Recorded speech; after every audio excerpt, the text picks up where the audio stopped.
दोस्तों, भारत में आज भी कई ऐसा किला है जो अपने आप में इतिहास है।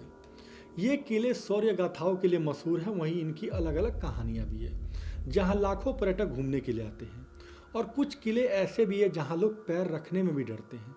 ऐसे ही एक किले के बारे में आज मैं आपको बताऊंगा जहाँ आज भी लड़कियों की चीखें सुनाई देती हैं। जी हाँ, सही सुना आपने। तो नमस्कार, मैं आलोक कुमार और आप देख रहे हैं हमारा स्पेशल कार्यक्रम जिसका नाम हमने दिया खूनी डायरी।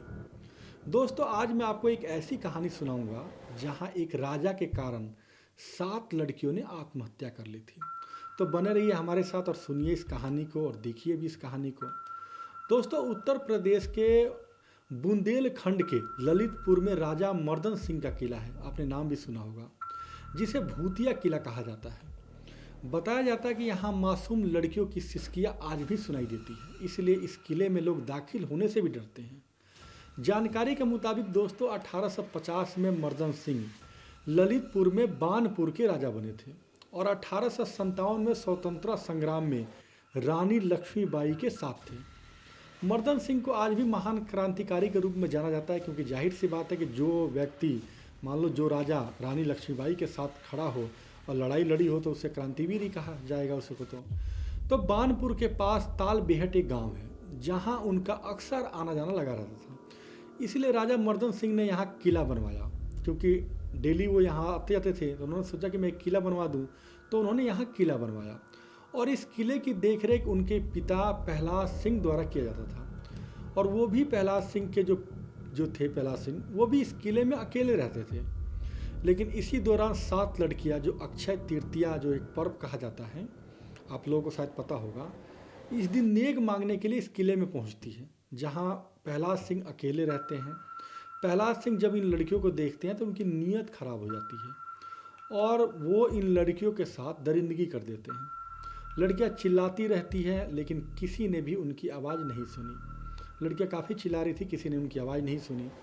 राजा की ताकत भी होती है, हालांकि किसी ने सुना भी होगा तो क्यों जाएगा, क्योंकि एक राजा है और राजा के पास कोई लड़कियाँ चिल्ला रही है, ऐसे में कोई जाएगा तो क्या पता भाई राजा उसे भी मौत की सज़ा दे दे। तो कोई नहीं गया। लड़कियां अपने आप को ना असहाय समझी और लोक लाज के डर से सभी लड़कियां थी, उन्होंने किले के बुर्ज में कूदकर आत्महत्या कर ली। इन लड़कियों की खुदकुशी के बाद ताल बिहट गांव में हाहाकार मच गया, क्योंकि गांव की लड़कियां थी। सभी लोगों ने प्रहलाद सिंह का विरोध शुरू कर दिया। राजा मर्दन सिंह को डर लगने लगा कि प्रजा ने उनका विरोध शुरू कर दिया और वो अपने पिता की गलती पर भी बेहद दुखी थे। लेकिन जनता के गुस्से को देखते हुए उन्होंने अपने पिता के करतूत के पश्चाताप के लिए उन्होंने उन लड़कियों को श्रद्धांजलि देने का मन बनाया और किले के मुख्य द्वार पर उन्होंने सभी 7 लड़कियों का चित्र बनवाया, जो आज भी दिखाई देता है।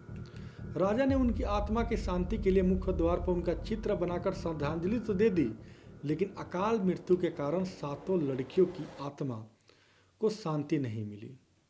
खुदकुशी करने से पहले बेशक लोगों ने उनकी आवाज़ नहीं सुनी होगी, लेकिन मरने के बाद कहा जाता है कि उन लड़कियों की आवाज़ आज भी किले में सुनाई देती है। जी हाँ, सही सुना आपने कि मरने के बाद इतने दिन बीत गए, लेकिन लोगों का कहना है कि उन लड़कियों की सिसकियाँ आज भी इन दीवारों में, बल्कि इन महल में सुनाई देती है। आज भी आज भी कोई खंडहरनुमा किले की ओर जाने के लिए कदम बढ़ाता है तो ये आवाज़ें आज भी सुनाई देती हैं। इसीलिए लोग किले में जाने से डरते हैं।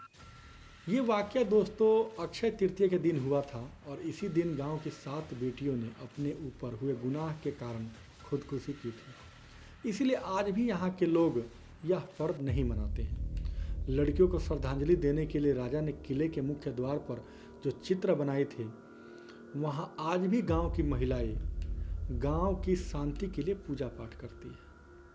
तो दोस्तों, आज के लिए इतना ही। कल फिर आपसे होगी मुलाकात, तब तक के लिए शुभ रात्रि।